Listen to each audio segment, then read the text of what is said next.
Complete men's formal solution. Men's studio में आपको सभी प्रीमियम क्वालिटी के फॉर्मल वियर मिलेंगे। स्टिचिंग में सभी kurta, pyjama, Pathani, pant shirt, formal coat, 2 and 3 piece, sherwani और सदरी आपको मिलेगा। साथ ही साथ रेडीमेड में ब्लेजर, 2 पीस, 3 पीस, शेरवानी और सदरी भी अवेलेबल है।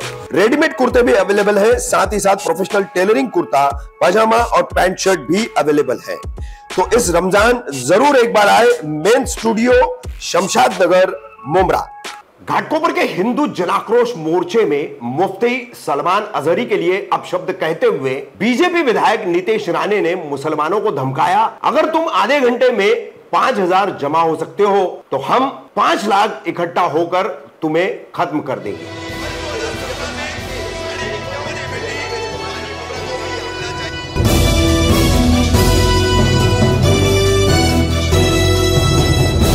रफीक कामदार, हिंदुस्तानी रिपोर्टर में आपका स्वागत है। रविवार 10 मार्च को घाटकोपर पश्चिम के परिसर में चिराग नगर से लेकर पुलिस स्टेशन तक हिंदू जनाक्रोश मोर्चा सकल हिंदू समाज के बैनर तले निकाला गया। भारतीय जनता पार्टी और कई हिंदुत्ववादी संगठन इससे जुड़े हुए थे। बाद में घाटकोपर परिसर में इस मोर्चे का रूपांतर एक सभा में हुआ। इस सभा को इक्का दुक्का स्थानीय वक्ताओं द्वारा संबोधित करने के बाद भड़काऊ तथा फसादी बन चुके बीजेपी के विधायक नितेश राणे ने इस मोर्चे को संबोधित किया।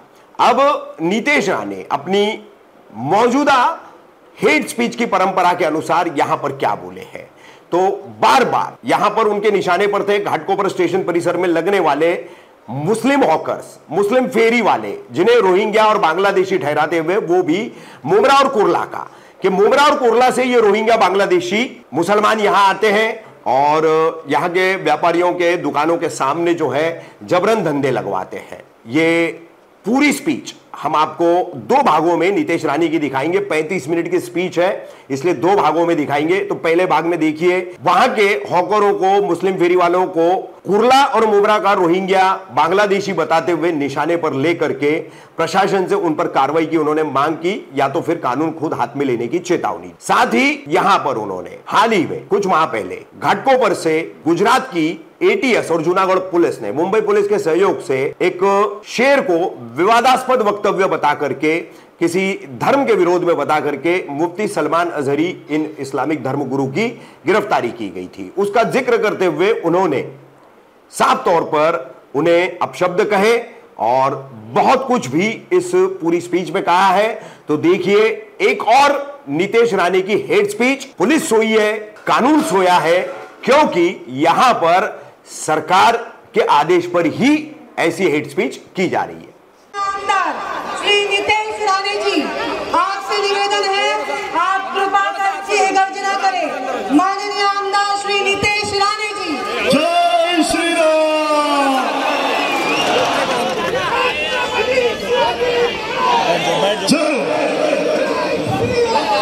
छत्रपति शिवाजी महाराज की, धर्मवीर संभाजी महाराज की, सियावर रामचंद्र की, पवन सुत हनुमान की, हर हर महादेव। हिंदू सकल मोर्चा च्या निमित्ताने आज मोठ्या संख्येने जमलेल्या माझ्या सर्व हिंदू माता भगिनी आणि माझ्या सर्व तरुण मित्रांनो, आज आपण सगळेजण हिंदू सकल मोर्चाच्या निमित्ताने आज मोठ्या प्रमाणामध्ये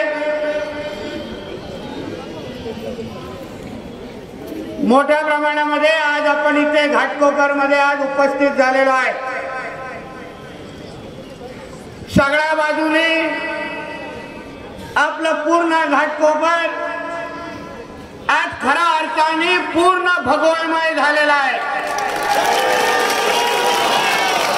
जिथे नजर जाते तिथे आपल्याला भगवा दिसतोय आणि या भगव्यामध्ये कुठेही हे हिरवे सापांना उभं राहायला जागा राहिलेली नाही।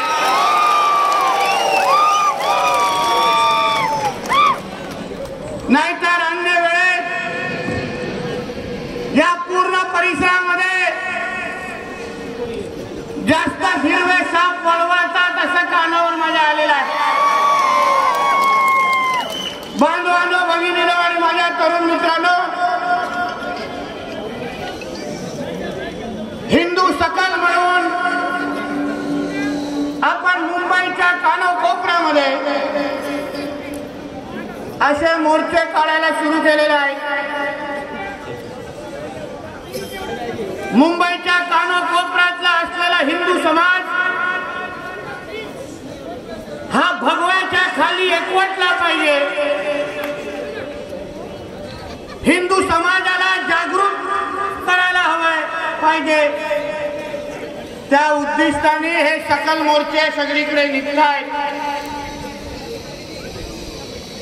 हिंदूंचा आवाज आणि हिंदूंवर होणारे अत्याचार कृपया बैठ जाए नीचे, कृपया बैठ जाए. आणि मुंबईमध्ये असलेला हिंदू समाज हे जरा झंडे जरा गोळा करणाऱ्या व्यक्तीने 2 मिनिटं थांबावं. हो काका, जरा 2 मिनिटं थांबा, झाल्यानंतर गोळा करा.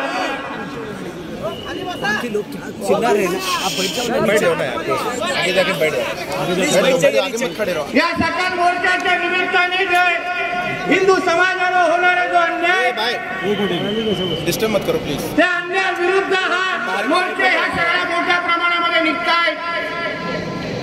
आणि हे जसे मोर्चे निघतायत खूप लोकांच्या मिरच्या लागायला सुरू झालेल्या आहेत. प्रत्येक मोर्चाच्या नंतर अरे यार क्या कर रहे हो. पहिला मस्जिद बंदरकडे मोर्चा निघाला, क्रीम बताओ. मग मानकुड शिवाजीनगर मध्ये मोर्चा निघाला, मग मलाड मालवणी मध्ये मोर्चा निघाला. प्रत्येक मोर्चाच्या नंतर आयोजकांवर, नितेश राणेवर FIR करा असे शिष्टमंडळ आमच्या पोलीस बांधवांकडे घेऊन जाण्याची अशी स्पर्धा लागलेली आहे. कुठल्याही परिस्थितीमध्ये ह्यांच्यावर FIR करा. हा नितेश राणे गरव बघतोय, हे हिंदू समाज एकत्र येतोय, हे एकत्र आणणाऱ्या आयोजकांवर FIR करा असं सगळीकडे सांगितलं जात आहे, मागण्या केल्या जात आहेत. पण मला एक प्रश्न विचारायचा आहे की जिथे जिथे आम्ही मोर्चे काढले,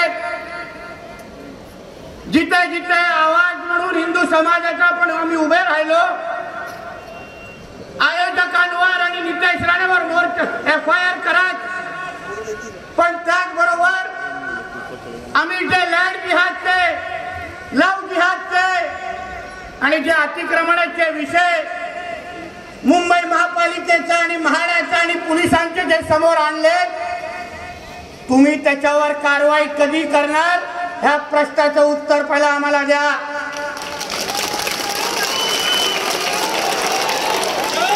आम्हाला आमच्यावरच्या FIR ची काही चिंता नाही. आम्ही स्वतःसाठी लढत नाही आहोत. मी काही इथे एक आमदार आणि लोकप्रतिनिधी म्हणून आलेलो नाहीये. हे आमदार 5-5 वर्षाचे असतात, पण मी जेव्हा मरेन तेव्हा माझ्या डेथ सर्टिफिकेटवर हिंदू म्हणून लिहिलं असेल. या गोष्टीची जाणीव मला आहे. मी काय हे आमदार पद घेऊन वरती जाणार नाहीये, पण अगर मी या जिवंत असताना या भगवासाठी जगू शकलो नाही तर अशा आयुष्याचं मी काय करू हा प्रश्न मी नजरेसमोर विचारून उतरलेलो आहे. आम्हाला एकच प्रश्न विचारायचा आहे की आमच्यावर होणारा जो अन्याय आहे, लँड जिहादच्या नावाने हे जे उठ तिकडे हिरवे चादरा टाकण्याचा जो कार्यक्रम सुरू आहे तो बंद होणार आहे की नाही. लव जिहादच्या नावाने या माझ्या माता भगिनींवर जे वाकड्या नजरेने पाहिलं जातं त्या डोळ्यांचं आम्ही काय करायचं हे पण या निमित्ताने तुम्ही सांगा. इथे SNDT आणि झुंझुनवाडा कॉलेज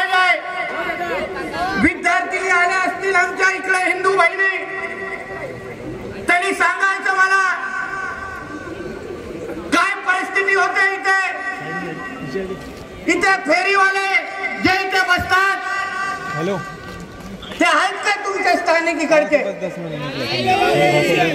सगळे बांगलादेशीले रोहिंग्या मुसलमानांनी इथे उभे केले आहेत. 10 मिनिट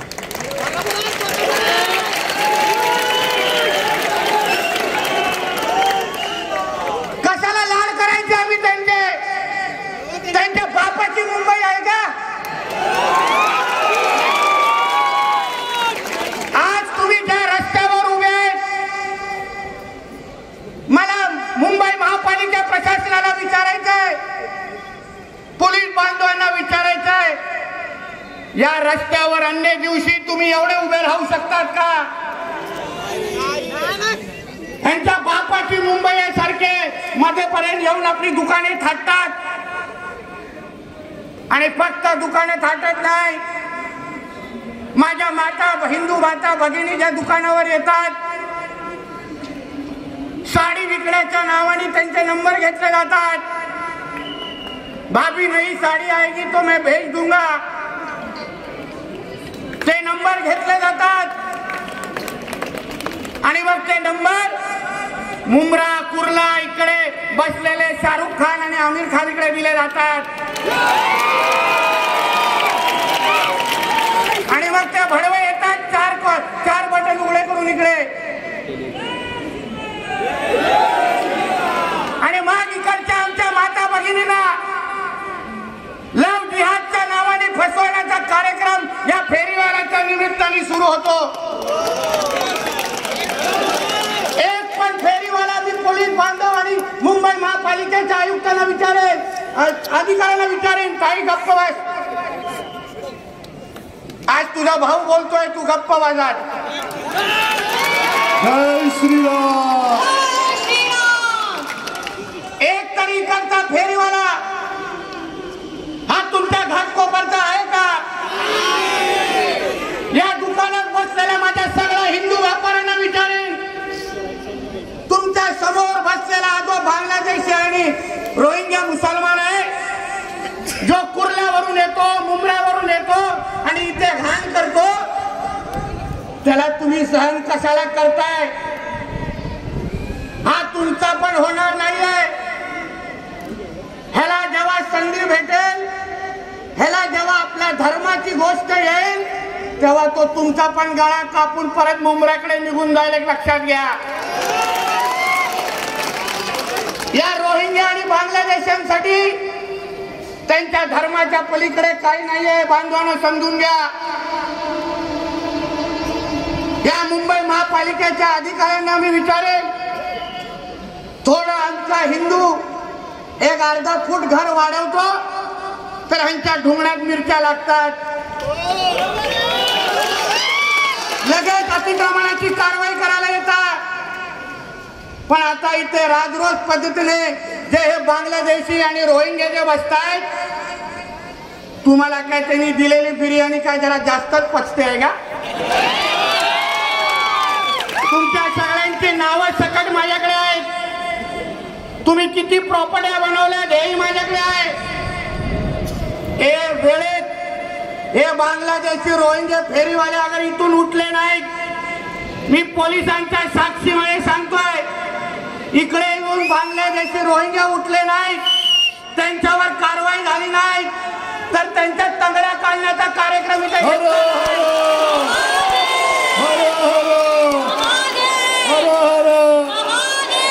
आम्हाला आमचा घाटकोपर हिरवा करायचा नाहीये.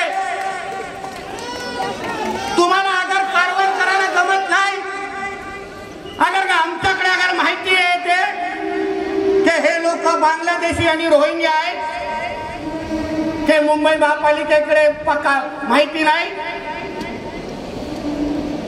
अन्य डिपार्टमेंटकडे माहिती नाही, आणि तरी अगर हे बांगलादेशी रोहिंग्या अगर इथे आम्हाला उद्यापासून बसलेले दिसले, त्यांच्या प्रत्येकाचे चेहरे आम्हाला माहिती आहेत, नावं माहिती आहेत, ते कुठे स्टॉल थाटतात हेही माझ्याकडे आम्हाला माहिती आहे.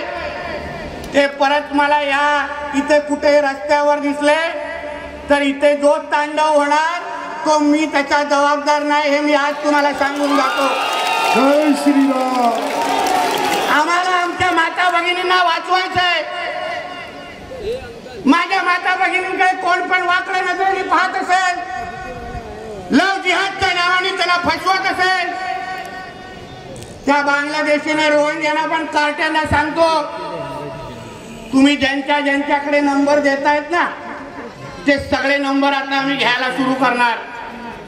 आणि तू जिथे राहतोस ना तुझ्या घरात येऊन तुझ्या तांगड्या तोडून जाणार. एक लक्षात ठेव.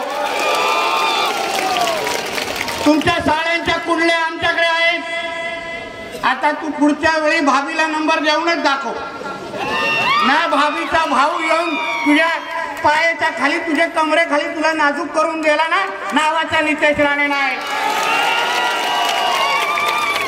नाही चालणार या गोष्टी आमच्याकडे. अहो काय होतं दांडियाच्या वेळी सांगा हो मला. प्रत्येक दांडियाच्या वेळी नवरात्रीच्या सणासुदी काय होतं हो दांडियामध्ये? घुसतात परेशच्या नावाने. मारो नाम परेश छे सांगतात की नाही?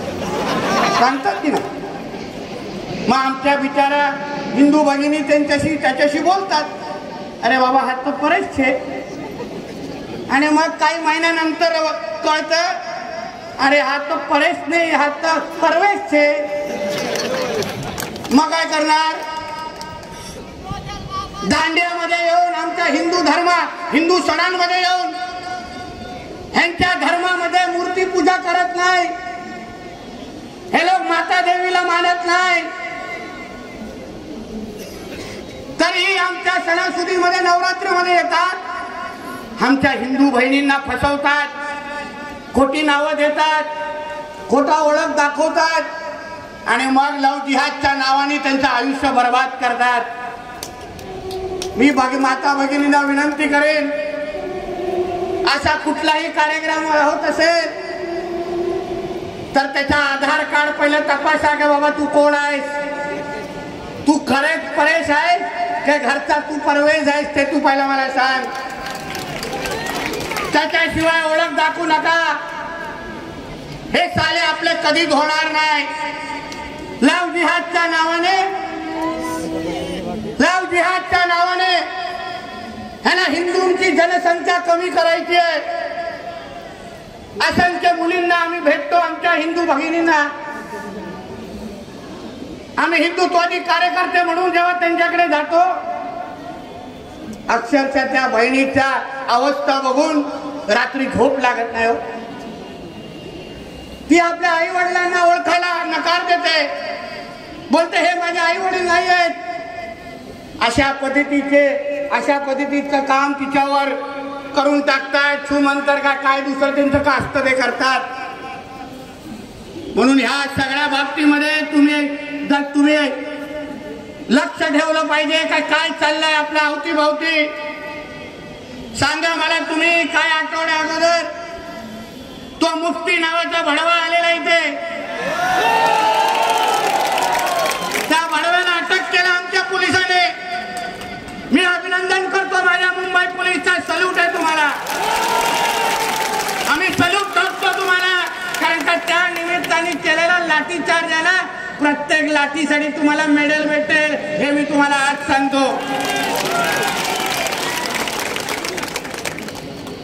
बांधवांनो, मी जेव्हा त्याला भडवा म्हणलो तेव्हा उठले माझ्या विरोधात की हमारे मुफ्ती साहब को इसने गाली कैसा दिया.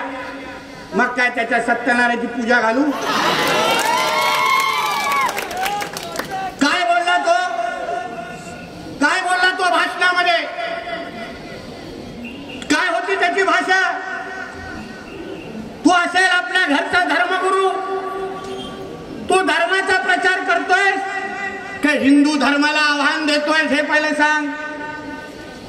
त्याचं वाक्य काय होतं कि तुम्हारा वक्त आया है, हमारा दौर आएगा. म्हणजे काय? म्हणजे हिंदू धर्माला आव्हान देण्याचं काम चालू आहे. म्हणजे आता तुम्ही किती नाचून दाखवा, कितना भी नाच के ले लो, कल जब हमारा समय आएगा तो हम तुमको छोडेंगे नहीं. हे त्या वाक्याचा अर्थ आहे.